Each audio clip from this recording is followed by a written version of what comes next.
अस्सलाम वालेकुम नाज़रीन, आप देख रहे हैं क्रॉस फायर और मैं हूं मोहम्मद नौशाद अली।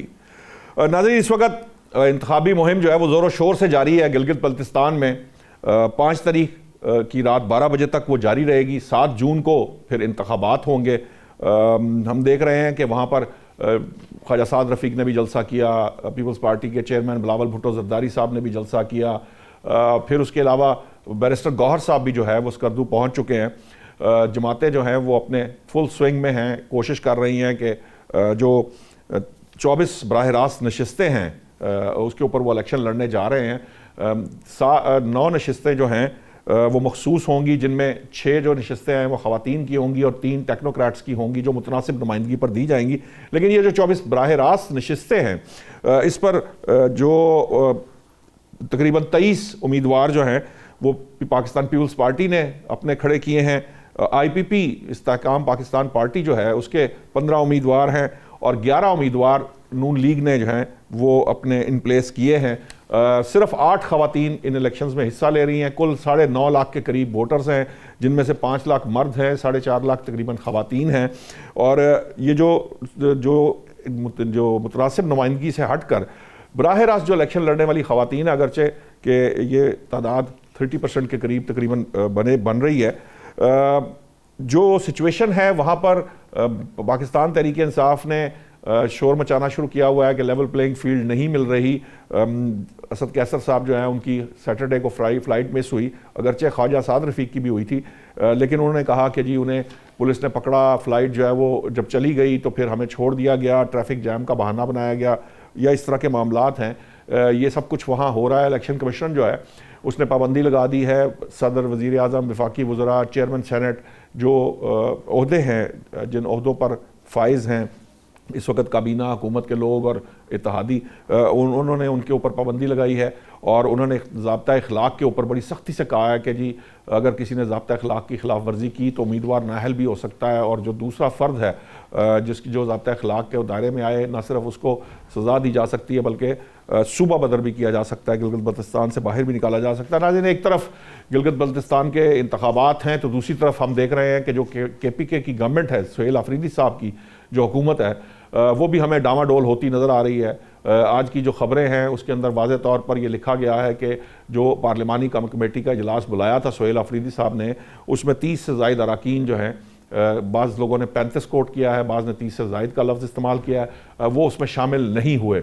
बशमूल जो साबिक़ वज़ीर आला हैं अली अमीन गंडापुर साहब के, अली अमीन गंडापुर साहब जब काफ़ी अरसे के बाद मंजर आम पर आए थे अब से चंद रोज़ कबल, तो उन्होंने जो गुफ्तगू की थी उसके अंदर इंडिकेशंस मौजूद थी कि वो सुहेल आफरीदी साहब की मौजूदा हुकूमत से खुश नहीं है। मामला जो है वो बड़े हिस्द तक गया है वहाँ पर कि जो उनके स्पोक्समैन हैं शफीक जान साहब, वो जो है वो ज़मीन तंग कर रहे हैं, यानी अपने ही अरकान की जो अपने MPs हैं, इलेक्टेड MPs हैं, वो कह रहे हैं जो हमारे से हटेगा हम खैबर पख्तूनख्वा की ज़मीन उस पर तंग कर देंगे। ये जो थ्रेट्स हैं ये क्या रंग लाएंगे, इससे पहले ये जो अरकान हैं ये नाराज़ क्यों हैं, इस पर बात करेंगे। हमें मुस्लिम लीग नून से ज्वाइन किया है बैरामंद तंगी साहब, नुसरत वाहिद साहिबा जो हैं वो तहरीक इंसाफ से हमें ज्वाइन कर रही हैं, खालिद फारूकी साहब जो हैं वो तजिया निगार हैं, सीनियर तजिया निगार आप जानते हैं, गुलामुद्दीन जो हैं वो सीनियर सहाफ़ी हैं।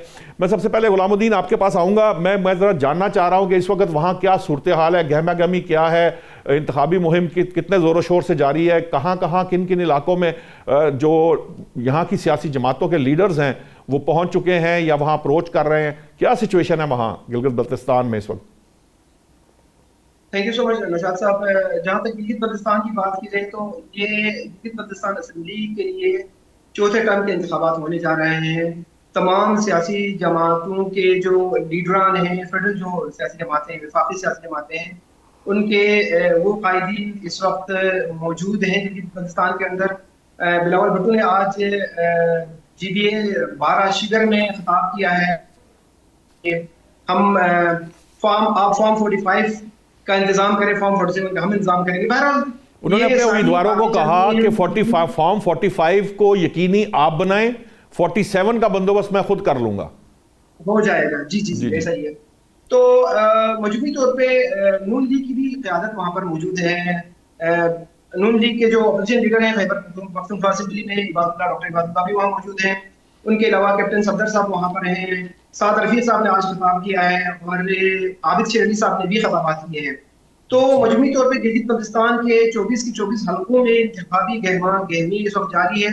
हल्का GB1 में पीपल्स पार्टी के सूबाई सदर हैं अमजद हुसैन एडवोकेट, वो लीड पर हैं और बहुत बड़ी कैंपेन उनकी चल रही है। हल्का 2 में हाफिज हफीजुर रहमान साहब जो कि साबिक वजीर आला भी रह चुके हैं, वहाँ कांटे का मुकाबला होना है। गुलामुद्दीन साहब, इसके अलावा हल्का बेसिकली ये बताइए कि तकरीबन 396 उम्मीदवार जो हैं उन्होंने कागजात जमा कराए हैं, इसमें से तकरीबन 266 आज़ाद हैं। पाकिस्तान तहरीक इंसाफ के जो लोग हैं उन्होंने आज़ाद अपने जो कागजात जमा कराए हैं या उन्होंने पार्टी जो वाबस्तगी है वो जाहिर की है पाकिस्तान तहरीक इंसाफ की, क्या सिचुएशन है? अच्छा, इसमें एक दिलचस्प बात यह है कि बाकी मानदा पाकिस्तान के अंदर गिलगित बल्तिस्तान के अंदर भी PTI की जो जमात है उन्होंने अपनी पार्टी जो है वहाँ उस तरह से अपना उन्होंने इलेक्शंस नहीं कराए थे, इंट्रा पार्टी इलेक्शन हुए नहीं थे, तो उसके नतीजे में वो बेसिकली आज़ाद डिक्लेयर हो गए थे जितने भी वहां पर कागजात जमा हुए थे। तो इनके अलावा तकरीबन 19 निशस्तों पर आज़ाद उम्मीदवार हैं। पाकिस्तान तहरीक इंसाफ के हिमायत याफ्ता आज़ाद उम्मीदवार हैं। कुछ वो हैं जो साबिक अरकान असेंबली रहे हैं और कुछ नए उम्मीदवार मौजूद हैं। उनके अलावा 4 हल्कों पर MWM के साथ उनका इश्तिराक है।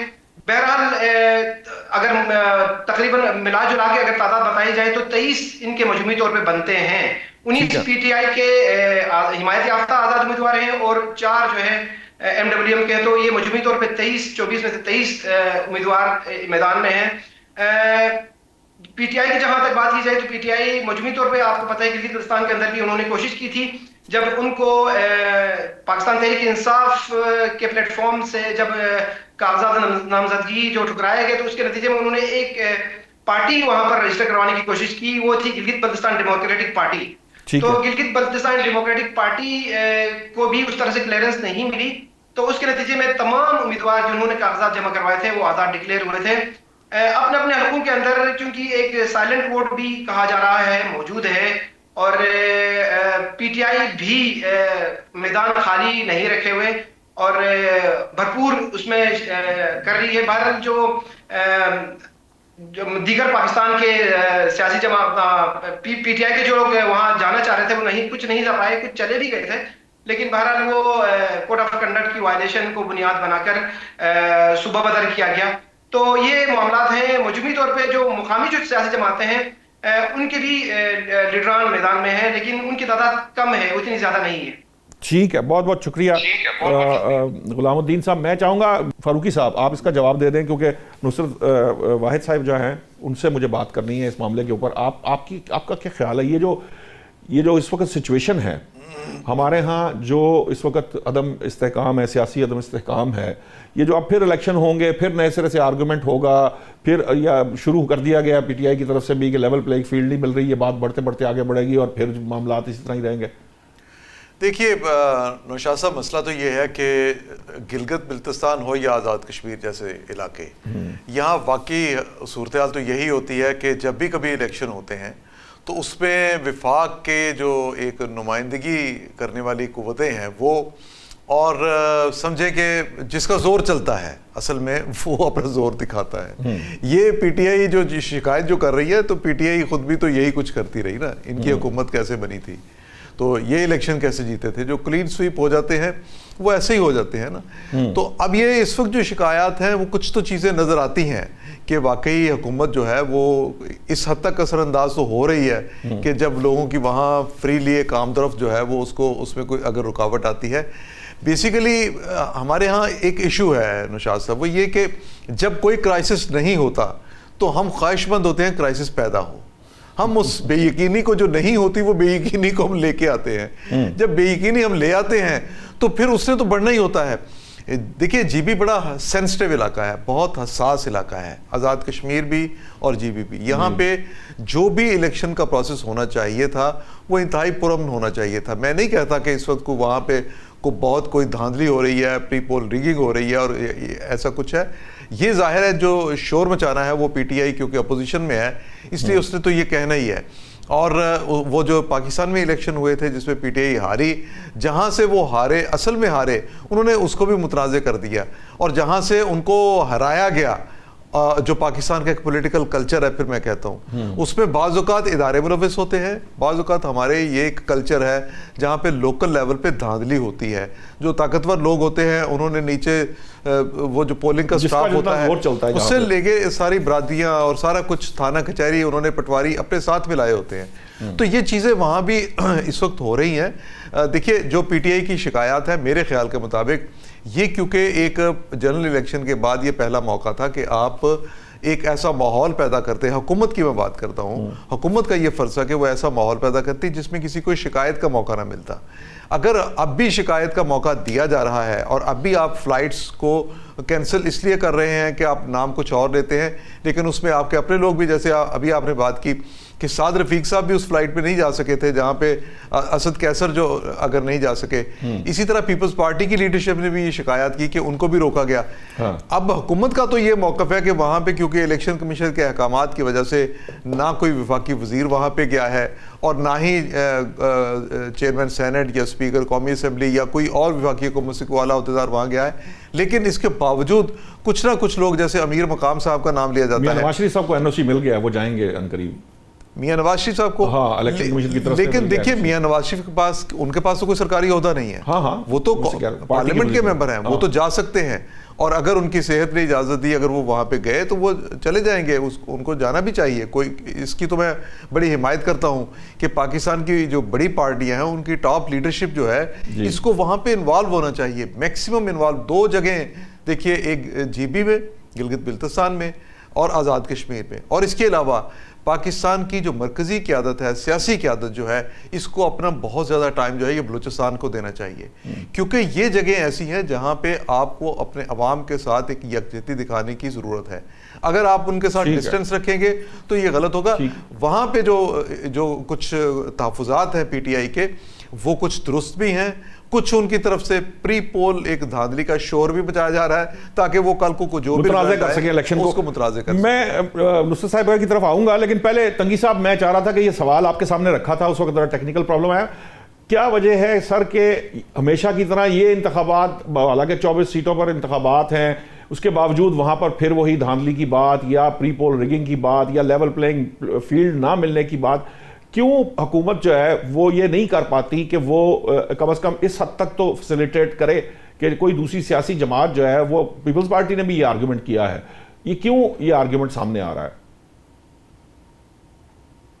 Thank you so much Naushad साहब। देखिए, जहां तक फैसिलिटेशन की बात है तो हुकूमत की जिम्मेदारी नहीं है कि वो किसी पार्टी को फैसिलिटेट करे। इलेक्शन करवाना इलेक्शन कमीशन का काम होता है और इलेक्शन कमीशन एक आज़ाद इदारा होता है। तो वो मेरे ख्याल में इस वक्त जितनी भी पार्टीज इलेक्शन लड़ रहे हैं वो सब के सब उनकी लीडरशिप मौजूद है वहाँ गिलगित बल्तिस्तान में। तो मेरे ख्याल में अगर वो हुकूमत जैसे चाहती है कि वो हमें फैसिलिटेट करे, हमें लेवल प्ले फील्ड दे दे, तो मेरे ख्याल में ये पॉलिटिकल बात नहीं है। जहाँ तक इलेक्शन कमीशन का काम है तो उस इलेक्शन करवाना इलेक्शन कमीशन का काम होता है और अभी तक स्मूथ जा रहा है। अगर वो पीटीआई के चेयरमैन है और अगर वो पीपल्स पार्टी के चेयरमैन है, अगर पाकिस्तान मुस्लिम लीग नून की लीडरशिप है, जितनी भी लीडरशिप है वहां पर कैंपेन कर रहे हैं और अवाम पे डिपेंड करते हैं कि अवाम कौन सी पार्टी को वोट देकर वो उसको अक्सरियत दे और उसको हुकूमत बनाने का मौका दे दे। मैं आपको बता दूं कि देखिए, फ्लाइटें तो आप लेट कर रहे हैं ना, जब हम अपनी शिकस्त देखते हैं तो हम पहले से जी, मैंने कहा फ्लाइटें तो आप लेट करके कोशिश कर रहे हैं ना कि लीडर्स पहुंच ना सके, असद कैसर साहब नहीं जा सके, तो फिर ये बात तो होगी ना। देखिए, मुस्लिम लीग नून का लीडर भी लेट हो चुका था, अभी पहुंच गया है। अभी मतलब कि पीटीआई के लीडर भी पहुंच चुके हैं। लेकिन जब एक पार्टी अपनी शिकस्त देखती है तो फिर वो सबसे पहले इलेक्शन से पहले रोना शुरू करते हैं, ताकि अगर हम शिकस्त खा रहे हैं तो फिर अवाम ये कहे कि इनके साथ ज्यादती होगी। मैं समझता हूँ, देखिए मैं एक पॉलिटिकल वर्कर हूँ, बिलीव मी, मैं इस वक्त जो गिलगित बल्तिस्तान में देख रहा हूं, जो कि मुस्लिम लीग नून की या पीटीआई की या पीपल्स पार्टी की या जितनी भी पार्टी लीडरशिप है वो कैंपेन कर रहे हैं, अवाम देख रहे हैं कि कौन सी पार्टी का बल जो है वो भारी है। अगर फर्ज करें मुस्लिम लीग नून के जलसों में लोग देखते हैं तो वो ऐसे नहीं लगते हैं कि आप उनको लाते हैं, बल्कि वो जोश के साथ, जज्बे के साथ मियां मोहम्मद नवाज शरीफ साहब के साथ और उनके नजरिए के साथ है।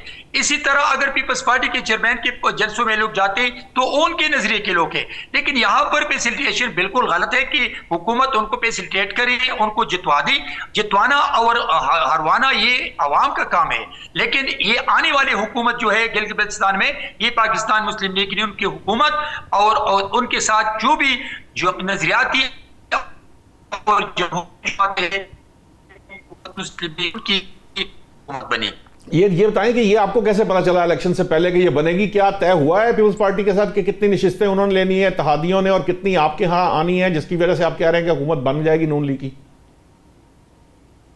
नौशाद साहब, मैं अपनी पार्टी की और अपनी लीडरशिप की नजरियात पे, जो पाकिस्तान मुस्लिम लीग नून की इस वक्त पंजाब पाकिस्तान में जो हुकूमत है, जो 2025 कामयाबियों का साल था और 2026 में पूरी दुनिया में पाकिस्तान के वज़ीर-ए-आज़म मियां मोहम्मद शहबाज शरीफ साहब और पाकिस्तान मुस्लिम लीग नून की कायद अवाम मियां मोहम्मद नवाज शरीफ साहब की पॉलिटिकल बसीरत की वजह से आज पूरी दुनिया में पाकिस्तान की तरफ लोग देख रहे हैं। तो मैं समझता हूं कि गिलगित बल्तिस्तान इस कामयाबी पे स्टैंप लगा के मुस्लिम लीग नून की हुकूमत बनाएंगे, इसलिए कि पंजाब में और मरकज में मुस्लिम लीग नून की जो डीड्स है, जो कारनामे हैं, जो पाकिस्तान को आसमान की बुलंदी पर पहुंचाया है, तो मैं समझता हूं कि गिलगित बल्तिस्तान पाकिस्तान मुस्लिम लीग नून के कायद मियां मोहम्मद नवाज शरीफ साहब की क़ियादत में एक अवामी हुकूमत बनाएंगे और वो मुस्लिम लीग नून की हुकूमत होगी। ठीक है नुसरत साहिबा, ये जो बयानिया है मुस्लिम लीग नून का, ये तो अपनी जगह है, लेकिन ये जो अपोजिशन की तरफ से ये जो इल्जामात हैं, क्या कि ये सब्सटेंशियल कोई आपके पास इसके एविडेंस भी हैं कि वहां को प्री पोल रिगिंग हो रही है, या सिर्फ एक फ्लाइट मिस होने की बुनियाद पर यह कहा जा रहा है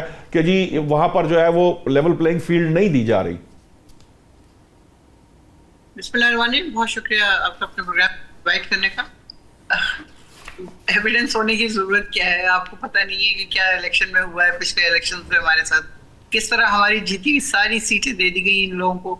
180 सीटें थी जिसमें से सब तकरीबन ज्यादातर सीटें इनको दे दी गई, फिर पीपल्स पार्टी को, फिर एमके। कराची से 34 हमारे एमएनए जो हैं वो घर बैठे हुए हैं और उसकी जगह एमके जो एमएनए हैं वो वहाँ असेंबली में बैठे हुए हैं। वो कहते हैं कि जी 18 में आपने हमें हराया था तो इस दफा हमने आपको हरा दिया। हालांकि 18 में क्या 13 में भी पीटीआई कराची से जीत रही थी। ये तो ऐसी चीज है जिसके मतलब हिस्ट्री आपको बताएगी कि हुआ क्या है इस पाकिस्तान में। अब ये इतनी बड़ी बड़ी बातें बैठ के कर रहे हैं मुस्लिम लीग के रहनुमा जो हैं कि पता नहीं किस कदर पारसा और किस कदर ऑनेस्ट लोग हैं ये, कि जो इन्होंने इलेक्शन करवाए और वो जीत गए उसमें और आके बैठ गए असेंबली में, और पंजाब में इतने शानदार काम हो रहे हैं और पता नहीं क्या हो रहा है और क्या हो रहा है। रोजाना 21 अरब रुपए से ज्यादा का कर्जा लिया जा रहा है। वो कर्जा कहाँ जा रहा है, इन्वेस्ट हो रहा है, किस चीज में उसको लगाया जा रहा है आगे। फिर उसके बाद आप ये देख लें कि यहाँ पे सिर्फ ये बात नहीं है कि स्पीकर साहब हमारे असद कैसर उनको रोक लिया या किसी और को रोक लिया। आप देखिए वो सिचुएशन देखिए, जो पुलिस वाले से बात कर रहे हैं और कह रहे हैं भाई अगर तुमने मुझे रोकना है मुझे रोक लो, बाकियों को जाने दो। लोग बेचारे अपने अटैची केस उठाए हुए सड़क पे इतनी शदीद गर्मी में एयरपोर्ट की तरफ जा रहे हैं, उसके बावजूद पता नहीं कितने लोगों की फ्लाइट मिस हो गई। ये सिर्फ वो थोड़ी था कि गिलगित की फ्लाइट मिस हो गई है, उसके अलावा लोग कहीं कितनी जगहों पे जा रहे थे, वो सारी फ्लाइट्स मिस हुई हैं। तो ये बात ये नहीं है, बात ये है कि क्या ये हमें काम करने दे रहे हैं। आपको पता है कि जुनैद अकबर को किस तरह इन्होंने निकाला वहां से और सुबह बदर कर दिया या व्हाटएवर। तो ये क्या, ये एनओसी नहीं है आपके पास, किसी दूसरे मुल्क पे जा रहे हैं। अगर नवाज शरीफ साहब को एनओसी की जरूरत है तो किसी और को भी जरूरत हो सकती है, लेकिन ये तो एक मौकफ है ना, एक असद कैसर साहब का एक मौकफ है। वहां पे है, खातून अव्वल वहां पे है, उसके अलावा और बहुत सारे लोग वहां पे हैं जो अपनी कैंपेन कर रहे हैं। बिलावल को तो आपने देख लिया किस कदर। बैरिस्टर गौहर साहब भी वहां पर है जी, बैरिस्टर गौहर साहब भी तो वहां पहुंच गए हैं। वो अभी पहुंचे हैं। बैरिस्टर गौहर जो है वो मैदानों के और फील्ड्स के सियासतदान नहीं है, वो बंद कमरे में बैठ के बात करने के सियासतदान है। वो वकील तो थे वो, आपने ऐसे सियासतदान को चेयरमैन बना दिया। चेयरमैन बना दिया क्योंकि खान साहब समझ रहे थे कि अच्छे शरीफ आदमी है, सही तरीके से बात करेगा।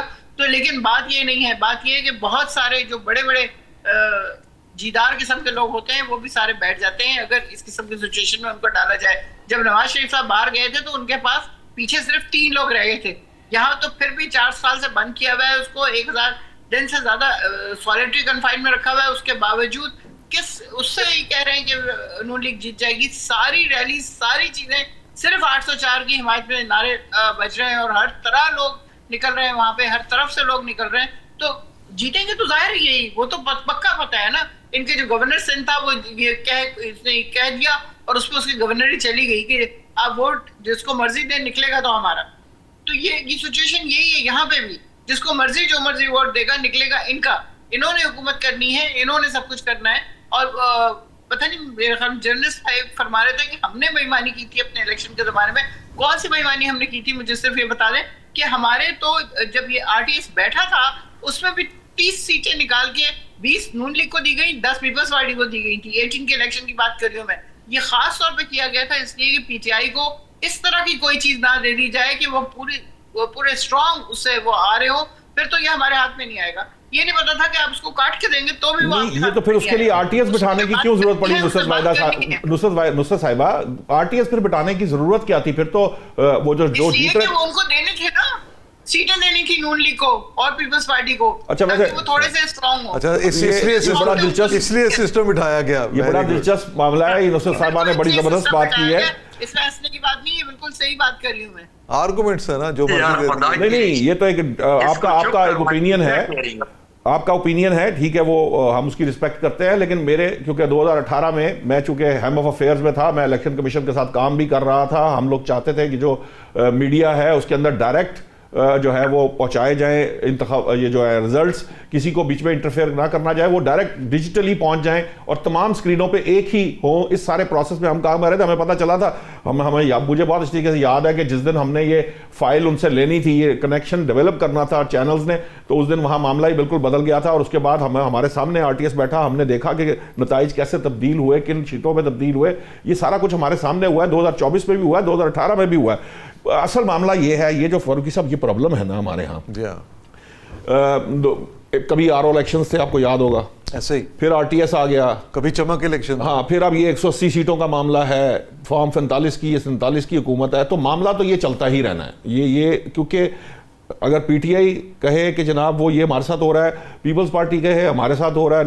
आज भी बिलावल साहब ने कहा है जी हमारी 9 नशिस्तें पिछली दफ़ा जो है वो इधर उधर कर दी गई थी, वो भी ये कह रहे हैं कि हमारी सीटें इधर उधर कर दी गई थी। पीटीआई भी ये बात कहती है, नून लीग भी कहती है हमारे। लेकिन ये तमाम सियासी जमातें मिल बैठ कर इलेक्शन का कोड ऑफ कॉन्डक्ट तय नहीं करती, वो इलेक्शन की रिफॉर्म्स नहीं करती। क्या वजह आपको लगता है कि ये क्यों रिफॉर्म्स नहीं करते? क्या ये उन लोगों के हाथ मजबूत करते हैं जो इनको एक्चुअली हुकूमतें बनाकर देते हैं? इल्ज़ाम सारे लगा रहे हैं, तंगी साहब भी लगाएंगे किसी वक्त के लिए, फिर नुसरत साहिबा भी लगाएंगी, सारे इल्ज़ाम लगाएंगे, पीपल्स पार्टी भी इल्ज़ाम लगाएगी कि जी ये कहीं और से, जिस तरह भी कह रहे हैं कि वोट किसी और के डलेंगे, किसी और को निकलेंगे, किसी और को। तो इसको ठीक करने के लिए ये काम क्यों नहीं करते? नौशाद साहब देखिए, ये पॉलिटिकल कल्चर जो है ये डेवलप हो ही नहीं सका, इतनी बर्दाश्त आई नहीं कि आप मुखालिफ की जीत को आप अफोर्ड कर लें। मतलब देखिए ना, दुनिया के कई मुल्कों में इलेक्शन होते हैं, वो कहते हैं जी वो पार्टी जीत गई, हम हार गए। और बड़े बड़े इलेक्शन, बड़े बड़े सेंसिटिव कंट्रीज जो है वहाँ पे इलेक्शन होते हैं तो वो लोग अपनी शिकस्त तस्लीम कर लेते हैं, कुछ भी नहीं होता, कोई तूफान नहीं आता। लेकिन पाकिस्तान में बुनियादी तौर पे जो सियासी जमातों की अपनी जिम्मेदारी है, उनकी क़यादत की जो जिम्मेदारी है, जिसका जब जी चाहता है, जितना बस चलता है, वो उतना जोर लगाता है, उतनी धांधली करवाता है। धांधली अगर डायरेक्ट नहीं होती तो इनडायरेक्ट वसाइल इस्तेमाल किए जाते हैं। ये हम हर जगह देखते हैं, होता है ये। इसको रोकने के लिए देखिए, एक मुआहदा बेनज़ीर भुट्टो साहिबा और नवाज शरीफ साहब के दरमियान हुआ, मिसाक जमहूरियत। उस मिसाक जमहूरियत में इलेक्शन रिफॉर्म्स की बात भी थी, लेकिन ये इलेक्शन रिफॉर्म्स कहाँ पे हुई हैं? हम कहते रहे जनाब, अब 2008 के बाद से, जब 2008 का मामला हुआ, फिर अगले इलेक्शंस आए, 2018 में आए, उससे पहले सबको कहते रहे एग्जैक्टली यही बात की जाती रही है मीडिया के ऊपर। ये इलेक्शन रिफॉर्म्स की तरफ कोई नहीं आएगा। नतीजा ये निकलता है कि जो सियासी तकसीम है वो नफरत में बदलती है। और हमारे मुल्क में आज आप देखें तो एक सियासी जमात का लीडर जो है वो दूसरी सियासी जमात के लिए इस हद तक नाकाबिले कबूल है कि उसके लिए कोई अखलाकी जुबान भी नहीं इस्तेमाल की जाती, जिस तरह के लफ्ज़ बोले जाते हैं। सो ये एक बड़ा गलत एक बिहेवियर है। इसमें अब जो अगर इलेक्शन कमीशन जो है, मैं समझता हूँ कि जो पिछला इलेक्शन, पाकिस्तान का जनरल इलेक्शन, पीटीआई की जहाँ शिकायत है, देखिए हम थोड़ी सी फेयर बात क्यों ना करें, करनी चाहिए, जो बात है ये करनी चाहिए, कहनी चाहिए क्योंकि आप किसी पॉलिटिकल पार्टी का हिस्सा नहीं है। जो पिछला इलेक्शन हुआ था उसमें जब इंतखाबी निशान से महरूम किया गया पीटीआई को, ये बहुत बड़ी ज्यादती थी, वो कोई भी उसकी वजह क्यों ना हो। ये पीटीआई को इंतखाबी निशान से महरूम नहीं किया गया था। देखिए इसके बारे में आप एतजाज हसन साहब की बात सुन, उनके आर्गूमेंट बड़ा मजबूत था। उन्होंने कहा ये पार्टी को निशान से महरूम नहीं किया गया, बल्कि ये अवाम को निशान से महरूम किया गया, क्योंकि अवाम ने उस निशान पे वोट देना होता है। जब आप अवाम को उस निशान से महरूम करते हैं तो इसका मतलब है कि आपने इलेक्शन फेयर नहीं करवाए। बाकी इलेक्शन जितने मर्जी सही हुए हों, जहां मर्जी जो मर्जी छोटी मोटी धांधली, इसको भी आप मान लें, लेकिन जब आपने एक पार्टी को उसका इंतखाबी निशान और उसके पब्लिक को जो उसको वोट डालना चाहते हैं उनको इससे महरूम कर दिया, तो आपने उनके साथ बड़ी ज्यादती की। इस पे एहतजाज करना चाहिए, इस पे एहतजाज करना चाहिए था नून लीग को भी, पीपल्स पार्टी को भी, बाकी पार्टियों को भी, क्योंकि कल जो बात एक पार्टी के साथ हुई है हमेशा से होता आ रहा है, दूसरी पार्टी के साथ भी यही होती है। सो आज पीटीआई शोर मचा रही है, तो पीटीआई बैठे ना मिलके इनके साथ बैठे, इलेक्शन रिफॉर्म्स की बात करें। इलेक्शन रिफॉर्म्स की बात देखिए, जब नवाज शरीफ जो बानी पीटीआई है, इमरान खान है, जब ये प्राइम मिनिस्टर थे तो क्या उन्होंने अपने 3-3.5 साल के अरसे में इस पे कोई काम किया? कोई भी नहीं करता, कोई भी नहीं करता, उन्होंने भी नहीं काम किया। 2013 की अब इसका इल्जाम आप पे या मुझ पे या किसी और पे लगाने का क्या फायदा? हम तो बात कर सकते हैं, हम तो कह सकते हैं, हम कहते हैं जी कि वहां बैठ के हैं। वो उस इलेक्शन की बात करने का वो रेफरेंस जो हमारी आपकी मौजूद मेहमान है वो ये दे रही हैं। मसला ये है कि आप एक्सेप्ट करें चीज़ों को, अपनी गलतियों को तस्लीम करें। जब तक आप उसे तस्लीम नहीं करेंगे तब तक इलेक्शन जो है वो, अगर उनमें धांधली नहीं भी होती तो उसका परसेप्शन यही बना ठीक है। अब बैरमन साहब, मुझे ब्रेक का कहा जा रहा है, ब्रेक से वापस आएंगे तो आप अपनी बात जरूर कीजिएगा, लेकिन हम जब वापस आएंगे तो हम बात करेंगे जो इस वक्त केपीके में जो कुछ हो रहा है, वहां क्या कोई नई हुकूमत या नया चेहरा सामने लाने की बात की जा रही है, या ये सिर्फ एक प्रेशर टैक्टिक्स है और इसका मकसद जो है वो जो नाराज अरकान है वो कोई और हासिल करना चाहते हैं। इस पर बात करेंगे, अभी लेते हैं एक ब्रेक।